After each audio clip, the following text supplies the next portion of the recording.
Hello Booktube, j'espère que vous allez bien. Alors aujourd'hui, on a une duologie, si vous voulez, de Rina Kent. En gros, cette duologie, c'est la suite de Royal Elite. Juste après, il y a Reign of a King and Rise of a Queen. Ces deux tomes parlent du père d'Eden, Jonathan. C'est pour ça que, en gros, c'est la suite.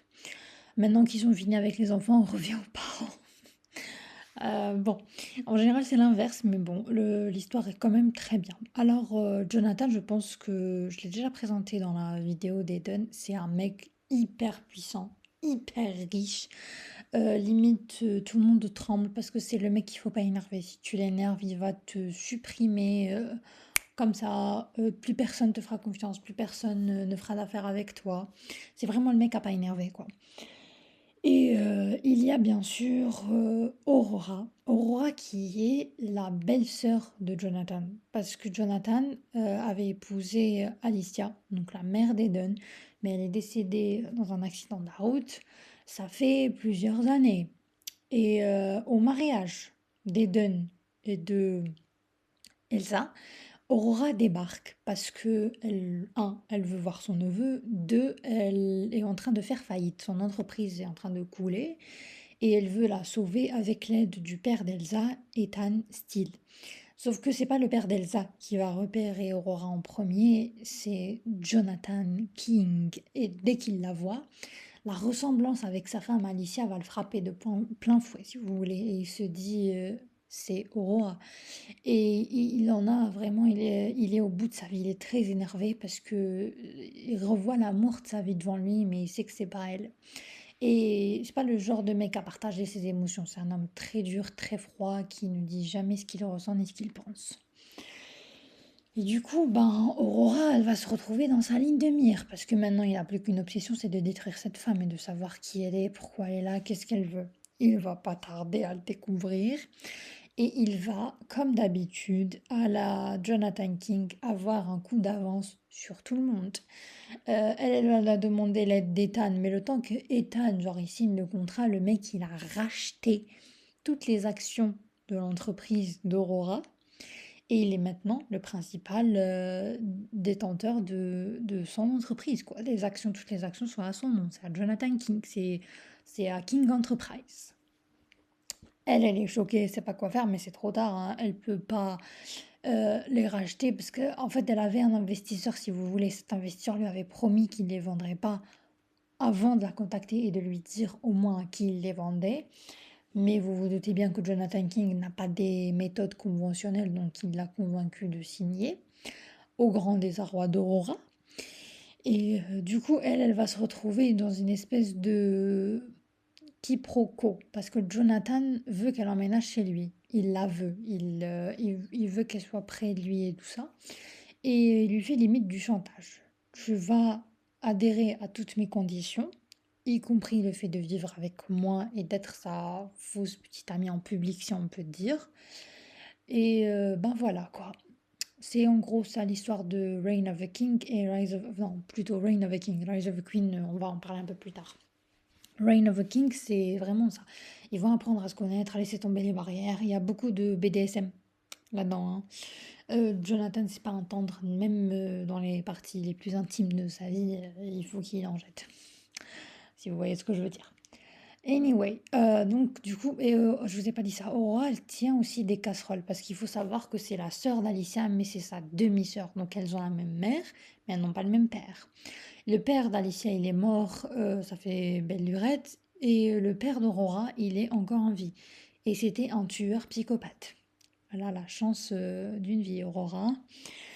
Ouais, du coup, tout le monde l'associe aux méfaits de son père. Elle a pas mal de casseroles dans le placard parce que à une époque, tout le monde lui reprochait la mort des victimes de son père. Limite au tribunal, elle a témoigné contre son père, hein. Elle a dit, mon père est une personne horrible, voilà ce qu'il a fait, je le dénonce. Mais les victimes, les familles plutôt des victimes, elles étaient là en mode rends-moi ma fille, rends-moi ma femme et des trucs comme ça. Et il l'a traité vraiment comme la responsable des crimes de son père, alors que sans elle, ben, il serait encore dehors en train de tuer des gens et il ne saurait jamais que c'est lui. Et maintenant, je vais devoir spoiler la fin du tome 1. Donc si vous ne voulez pas vous faire spoiler et lire la duologie, arrêtez-vous là. Alors, en ce qui concerne le tome 2, ça commence déjà avec Aurora qui s'est enfuie de chez Jonathan parce qu'elle a découvert qu'il avait tenté de tuer sa sœur Alicia. Elle lui a envoyé des espèces de vocaux où elle lui disait que Jonathan en avait après elle. Du coup, Aurora, son premier instinct, c'est de retourner dans l'endroit où son père a commis tous ses meurtres. Oui, Irina, elle pousse le truc à fond, quoi. Et elle est là-bas et elle se fait agresser par quelqu'un. Jonathan, il la retrouve illico, il la ramène à la maison et il lui explique que, enfin non, il a jamais essayé de tuer Alicia. C'était une épave quand elle est morte, il regrette chaque jour son absence. Il lui aurait jamais fait de mal, il l'aimait, vraiment. On peut pas dire de l'amour, mais vous voyez ce que je veux dire. C'était de l'affection profonde qu'il avait pour Alicia. C'était quand même la mère de son fils. Alors que Aurora, lui, il est amoureux d'elle, mais vu que c'est un personnage qui a énormément de mal à se confier sur la partie sentimentale, eh ben, il lui fait montrer son amour plus que ce qu'il ne le dit, si vous voulez. Et ben voilà, dans le tome 2 ça sera vraiment en mode est-ce que je dois le croire, est-ce que je dois pas le croire, mais elle est amoureuse de lui. Donc elle cède un petit peu. Et dans tout le bouquin du 2 elle va se faire limite stalker. Et quand on va savoir qui est le stalker, mon perso, j'étais choquée. J'avais vraiment pas parié sur ça. Euh, les plot twists Rina Kent, franchement, on les voit vraiment pas venir.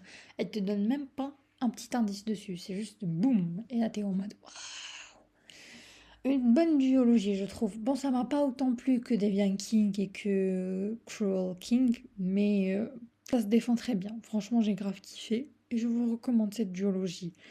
Je sais pas quand est-ce que je lirai les autres, mais de Rina Kent, je les lis. En ce moment, ils ont sorti la saga des Gods. Franchement, j'hésite. Est-ce que je dois commencer cette saga ou est-ce que je dois lire? Parce que c'est pas la saga qui suit ce livre-là. Il y en a des tas d'autres. Mais vraiment des tas d'autres. Je sais pas pourquoi ils ont commencé à traduire celle-là, probablement pour le buzz. Je les comprends, après tout, BMR, c'est quand même une entreprise qui veut gagner de l'argent.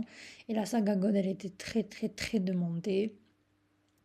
Donc vraiment, je suis mitigée. Je sais pas, peut-être si j'en reçois un service presse, je vais me lancer dans la saga. Mais en tout cas, vous en faites pas, je finirai par la lire et je vous en ferai des vidéos individuelles parce que ça concerne les enfants de les Royal Elite. Donc Rina, vraiment, chapeau bas. Elle a conservé le truc à fond. Et vraiment, vu les couples qu'elle a formés, ça promet d'être incroyable. Hâte de lire les suites. Franchement, cette autrice, elle m'étonnera toujours. Bon, sur ce, je vous souhaite une excellente semaine, un excellent week-end. Et je vous dis au revoir. Ah non, pardon. En ce qui concerne mes citations préférées, bon, j'ai pas noté mes citations préférées du tome 1. Je sais pas comment ça m'a échappé, mais là les trucs, je les ai pas notés. Du coup, je vous mets que les citations du tome 2. Mais vous inquiétez pas, c'est aussi bien le tome 1 que le tome 2, c'est pareil. Sa solitude est si semblable à la mienne. La seule différence, c'est que je me suis servie pour m'élever alors qu'elle a dû fuir. Elle a dû souffrir en silence, y compris pendant son sommeil. Aurora Harper a vendu son âme au diable. Il va sans dire qu'elle ne pourra jamais m'échapper.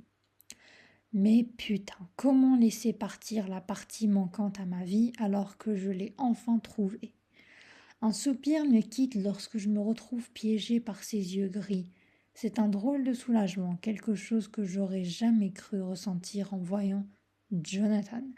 Ouais, parce qu'elle était totalement flippée de lui au début, hein, quand je lui ai dit il a racheté son entreprise, elle s'est dit qu'il allait la massacrer. Mais l'amour, parfois, ça frappe à une porte qu'on s'attendait vraiment pas.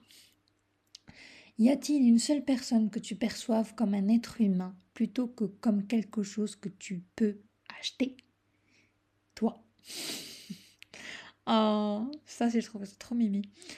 Parce que lui, en fait, c'est le mec qui peut acheter tout le monde, sauf elle. Elle, c'est une propriété privée. Il l'aime tellement que les mots. Bon, voilà, il l'aime, quoi. Avec sa manière bizarre et twistée, mais il l'aime. C'est la seule femme capable d'être la reine de mon empire. Il peut se montrer doux en affaires, et c'est sa plus grande erreur. Si vous n'êtes pas un loup, vous serez dévoré par les loups. Alors là, c'est Jonathan qui parle de Ethan, le père d'Elsa, parce qu'ils avaient un énorme conflit entre eux. En gros, il dépeint sa stratégie. En gros, si tu bouffes pas, on va te bouffer dans le domaine des entreprises. Voilà, j'espère que cette vidéo vous aura plu. Laissez-moi plein de pouces bleus. N'oubliez pas de vous abonner si ce n'est pas fait. Ciao!